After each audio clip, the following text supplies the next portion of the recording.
there is just no one, in my mind, who has been just a better and more poignant chronicler of the life and times of Ronald Reagan than Craig Shirley. And we know that, of course, Craig Shirley's books, Reagan's Revolution, Rendezvous with Destiny, which were must-reads. If you're like I am, you're a student of Reagan, I happen to work for President Reagan, or you just want to understand how he was able to transform this country, then you have to read those two books. But his final book on Reagan, Last Act, The Final Years and Emerging Legacy of Ronald Reagan, will be released officially tomorrow. Now, you can buy it today online. You can order it today, but you can buy it in the stores beginning tomorrow. Clearly poised to be a huge bestseller. And Craig Shirley, many of you have heard him on the show over the years. He's a dear friend, and just I'm so delighted that he's with us now. Last Act, The Final Years, An Emerging Legacy of Ronald Reagan. It's on our Facebook page on lauraingraham.com. It is a great gift for the holidays, but it's a great gift now, just a gift of knowledge and learning. And Craig joins us now. Craig, great to have you on. Thank you, Laura, very much. Congrats on the book. I mean, is this your last act on Reagan, or will there be another book on Reagan? I shouldn't have said that, I guess. I said it's your last book. Who am I to say that? Well, actually, I have another book finished, and it is called, the working title is called Becoming Reagan. It's about that time between 1976 and 1980 when he went through, as you remember, a complete ideological makeover. He really had begun life as a New Deal Democrat, as we know, and then evolved into kind of a garden variety conservative. But he became a much different, almost, I would almost say that Reaganism is a distinct strain of American conservatism in and of itself, because it is based on the individual, it's based on the future, it's based on optimism, it's based on a belief that things are not static. And that's why he was so enamored of Tom Paine's phrase, "We have it in our power to begin the world over again," which sent conservatives like George Will into tithers every time he quoted it. But he really believed that, which led to him thinking the Soviet Union is not a thing of permanence. We can defeat the Soviet Union. Is that everything was not static. Life was dynamic, and man had the ability to affect change. So it's in that period between 76 and 80 where he arrives at this new philosophy. There has been a lot written about President Reagan's medical condition. We all remember reading that letter that he wrote, which was just heartbreaking, about his condition. First of all, did he write that letter? Do you know whether he did write that letter? Yeah. I have talked to Fred Ryan, who's head of the Reagan Library and was Reagan's next to last chief of staff. And it was on the day he was told by the doctors in late October of 1994. And it was interesting because Nancy had been told, Mrs. Reagan had been told the day before. She called Fred. She says, "I can't tell him alone. You need to be here with me." So Fred went over their house in Bel Air the next day and was there when the doctor told them. And she reacted, obviously just distraught and in a wreck. And Fred wasn't much better himself. Reagan's first response was he takes it all in. The doctor tells him, and then he says, "Well, I guess I better tell the American people." And it's remarkable. His first thought is not about himself. It's about the American people. And he goes, they're in the den at their house in Bel Air, and he goes and he pulls out the stationery, and he sits down and he composes a letter. And he hands it to Fred, and he says, "Well, I guess we better get this typed up." And Fred looks at it and he says, "No, Mr. President, I think we ought to release it just as it is." And that's the letter that was heard round the world. And it was ironic, too, because it was released the day that Notre Dame was playing USC, and both those schools had special places in Reagan's heart because Notre Dame was, of course, the scene of George Gipp and Knute Rockne All-American.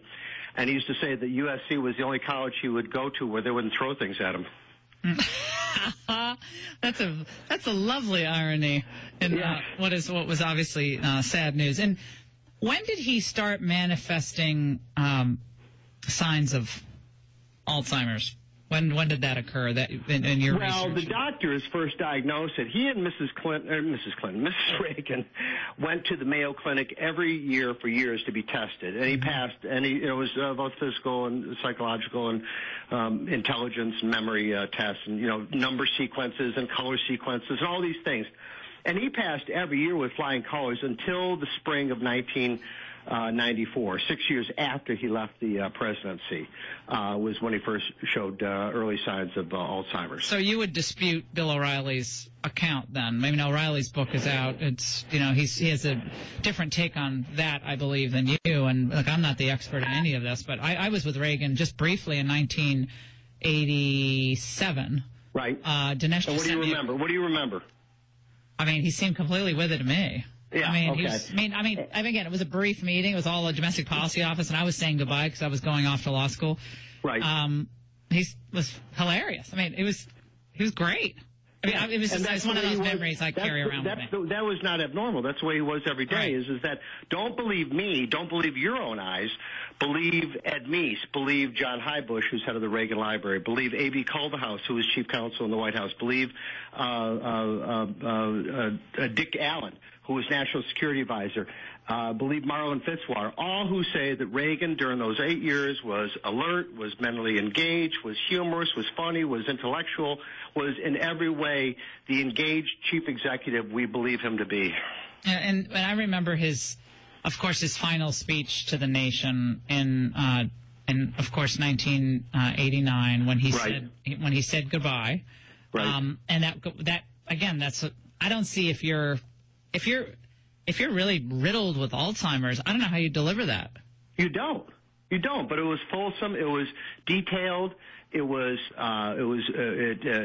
touching, it was intellectual, it was everything that we had known and expected from Ronald Reagan for the previous 30 years. He was just as much with it in January 1989 as he was in January 1981. He hadn't lost a beat at all. Let's talk about the post-Reagan era.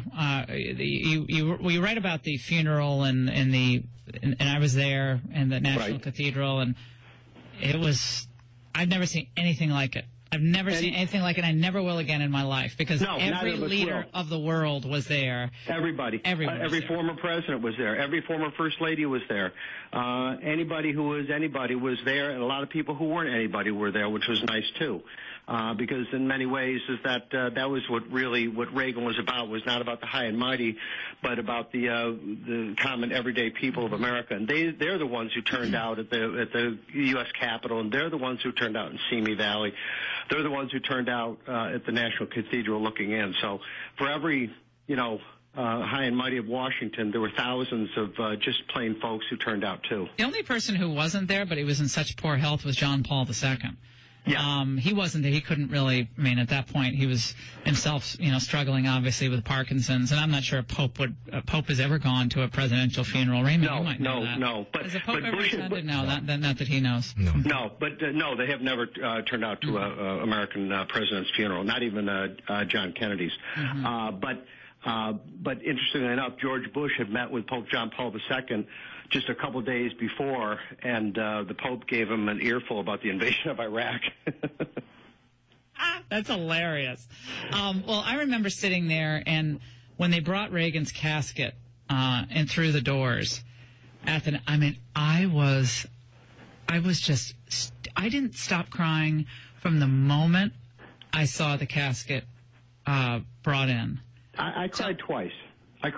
Once when I heard the announcement, and then because I was at the back of the National Cathedral. There was a pecking order. I was up close, Craig. I don't know why you were in the back. Man. I was in the back because I was a munchkin. I was sitting with Cheney's people. I don't know how I got with the Cheney group. That's where I was. Well, I was sitting back with Frank and Becky Donatelli and Ron Robinson and a lot of other old Reaganites. But anyway, I remember the military escort slowly bringing in the casket. And they're slow playing ruffles and flourishes. And I thought for a second, well, Bush is coming. Then it dawned on me. He said, no, that's for Reagan. And then I lost it. And then, of course, when Maggie Thatcher, she recorded her eulogy when she knew she could still speak. Yeah, she was there. But when she walked in, it was, just see you on the, she walked in.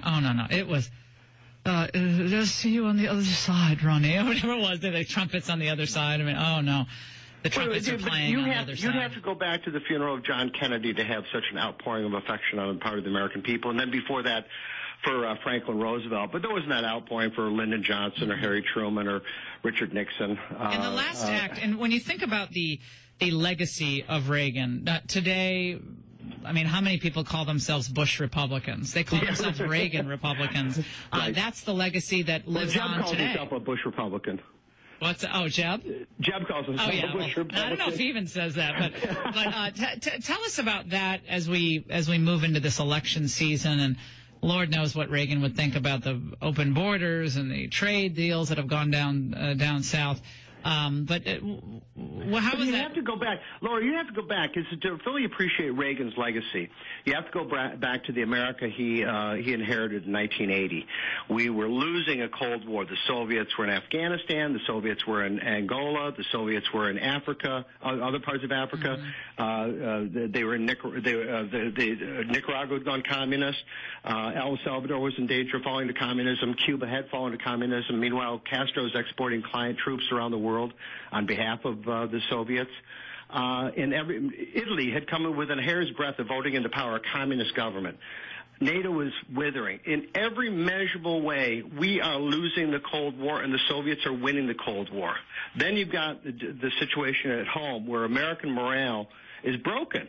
For the first time in recorded history, the American parents did not believe that the future would be better for their own children than it had been for themselves. We had a recession. We had malaise. We had shuttered factories. We had the country was broken and demoralized, spiritually, economically, in every measurable way. And yet, 8 years later, we're winning the Cold War. The Soviets are withdrawing from Afghanistan. They're literally on their knees suing for peace. The economy now is producing millions of jobs, 19 million new jobs. Unemployment was at 5.2%, which some economists said was impossible. It was impossible to have full employment in a free market economy. And yet Reagan does this without it lowers interest rates, eradicates inflation rates. The country's turned around in every measurable way. And yet, even in the face of doing that, there's still those like Paul Krugman who say it was all an illusion, it was all fanciful, none of it was real.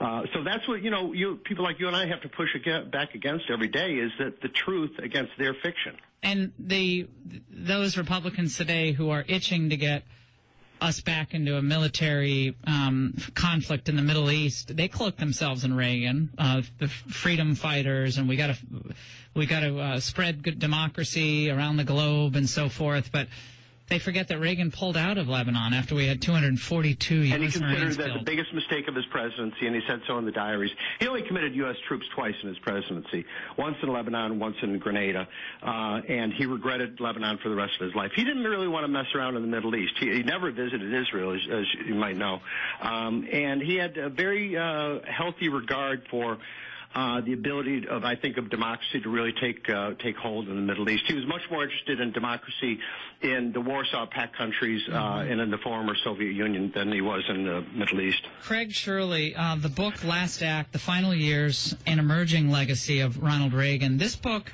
is not just a look back, it's a look forward. It is a must-read to understand why things are happening the way they're happening in this 2016 election cycle. What undergirds this conversation today? There's a lot of Reagan, I think, in that support for Trump that's out there. A lot of old Reaganites supporting Trump because they think the Republican Party has veered away from Reagan. Craig, congratulations. This is going to be huge. I'm so proud of you. Thank you so much for doing what you're doing to tell the true story about Reagan and where we are right now in this legacy rehab the Republicans need to do. We'll take a break.